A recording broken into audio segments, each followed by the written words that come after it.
Are you taking the digital SAT soon and hoping to totally rock the reading section? If so, in this video, I'm going to give you some of my quick tips for how to improve your score.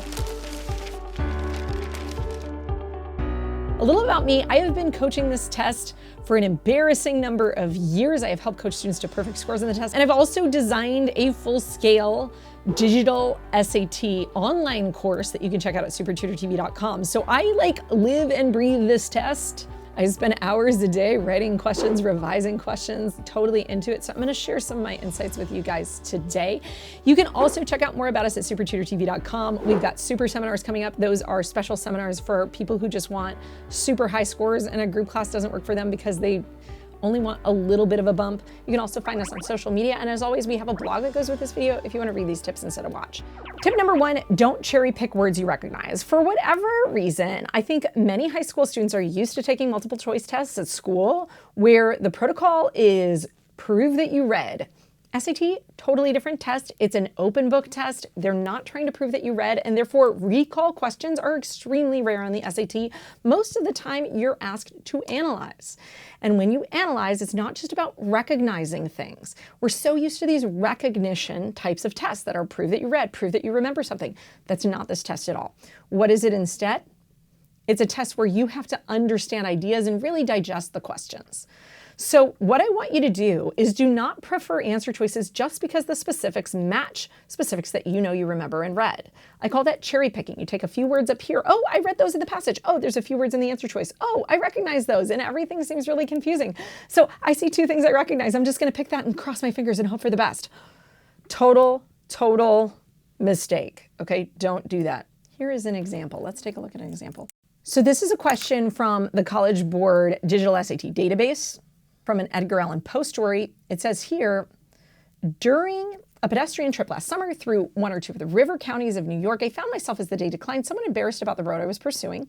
The land undulated very remarkably, and my path for the last hour had wound about and about so confusedly in its effort to keep in the valleys that I no longer knew in what direction lay the sweet village of B, where I had determined to stop for the night.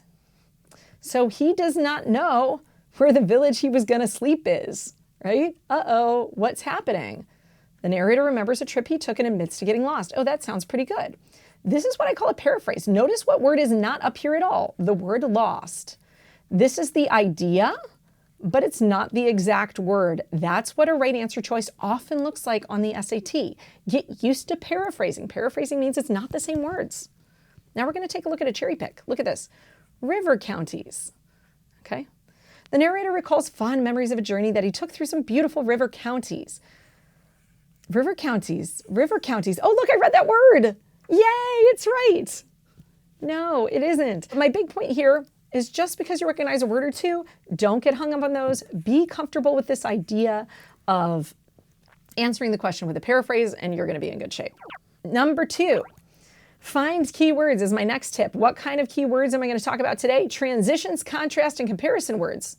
Those are going to be some of the kinds of keywords that you want to clue into. Keywords are super important on a lot of different kinds of SAT questions in the reading and the writing. One question type where this comes up that I'm going to focus on today is what we call words and context questions. Those are questions where we've got 4 words to choose from and you got to put it in the blank. There's also a similar kind of question called transitions. That's where the 4 choices just happen to be transition words. But either way, we're going to try to look for our keywords and then we're going to try to figure out the balance of everything and decode the sentence. I do not just passively read sentences. This is my point to you guys. I do not passively read a sentence and just let the answer float to me. That's not how I approach this test. I break it down. I am actively analyzing, pointing out, calculating, you guys, even when it's not the math section, so pay attention. In studying the use of external stimuli to reduce the itching sensation caused by allergic histamine response, Louise Ward and colleagues found that while here's my first contrast signal, harmless applications of vibration or warming can provide a temporary distraction. Such is a word that says I'm going to repeat an idea I already established. While is a word that says I'm going to build out some contrast. So the such is probably similar to harmless applications. Such, harmless applications, harmless stimuli maybe. But you see how I'm using the key words to kind of dissect and calculate what this should be. Question mark. Actually offer less relief than, and here's where my contrast is coming in. So this is less relief. It's just a temporary distraction. So these two keywords clue in together. Do you see how I'm lining up my keywords? I'm digesting all this. I'm breaking it down mechanically, you guys. I know this is a verbal section, but just because it's verbal doesn't mean I just read and go, la, la, la, oh, here's the answer. That's not how students who are awesome at the SAT get things right. They calculate, they break it down. It's a standardized test. Temporary, this is the less relief. Then a stimulus that seems less benign. Okay, we've got this less here. That's kind of confusing. Benign, what does benign mean? Benign means bene, good, right? Harmless. So this is less harmless. So what is less harmless? That's more destructive, right? More painful, maybe. More serious. So this is going to be, so if this is more painful, there's the contrast is here. Remember how I marked my contrast here? So this side I want to be the opposite of that. So rather than more painful, instead of less benign, this would be more benign or more harmless. Oh, I'm back to the word harmless again. So I can verify that this is the word harmless both by seeing this word such and seeing that this word pair should relate to this word pair. I also have this contrast signal, less relief than, contrast signal while, right? Contrast signal, this while, da, da, da, da, da. This actually, and that actually leads me to the other side of the while, right? Less than, less benign. So this is the opposite of less benign. So more benign or more harmless. So I know I need a word that means harmless. At this point, I know what I need. Deceptive, innocuous, novel, and practical. Which one means harmless? This one, innocuous, means harmless. Obviously, if you don't have the vocabulary, this is still going to be challenging. But if you know the vocabulary and you can break down these keywords and really analyze it, that is going to really help you as you digest these problems. You got to break it down. And breaking it down means getting into the keywords. Okay, so that's tip 2. Find your keywords, okay? The words that matter the most, the words that are going to be opposite of each other, and your contrast signals, your comparison signals, all that kind of good stuff. Novel, by the way, means new. I think you guys know what impractical and deceptive mean. If you don't, go look them up. So my third tip, which kind of parlays off the last tip, is take notes. You saw how I was scribbling all over the place with my pen. And while you do not have an e-pen like I have, you do have tools. There's a highlighter tool. There is a strikeout tool, for example, on the answer choices where you can strike out answer choices that you know are wrong. You need to learn all the tools that the College Board offers. You should be downloading the Blue Book app and playing around with those tools before you go in for your test and before you even take practice tests so that you know how to use them and you can apply them. One of the biggest differences between the digital SAT and its predecessor, the paper SAT, is obviously that you're not on paper, and that makes it harder to write. But writing is one of the key things to do in order to process information well and break things down. So make sure you use your pencil. The other way you can use your pencil is to take notes on your sheet of paper. It's not just for the math section people, especially when I'm doing like quantitative command of evidence questions. You guys might know some of these question types.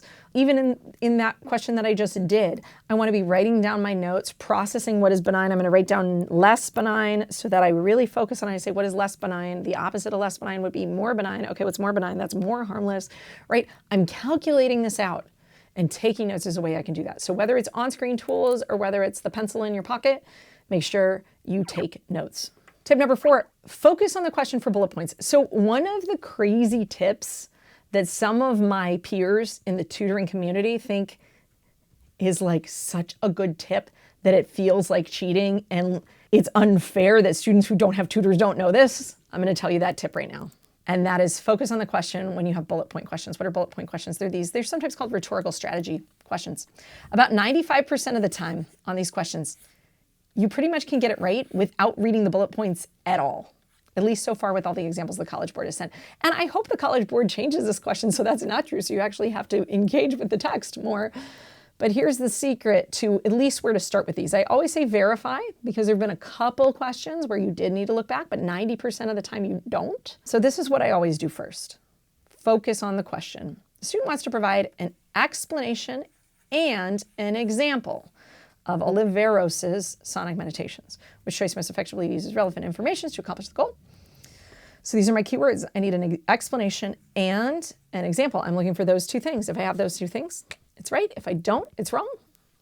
Okay, answer number 1. Sonic meditations is not music, but rather a series of sound-based meditations that consist of instructions. Meditation 18, is that 18? Yeah, for instance, instructs participants to listen to a sound until you no longer recognize it. Guess what this is? For instance, an example, isn't it? That's example language.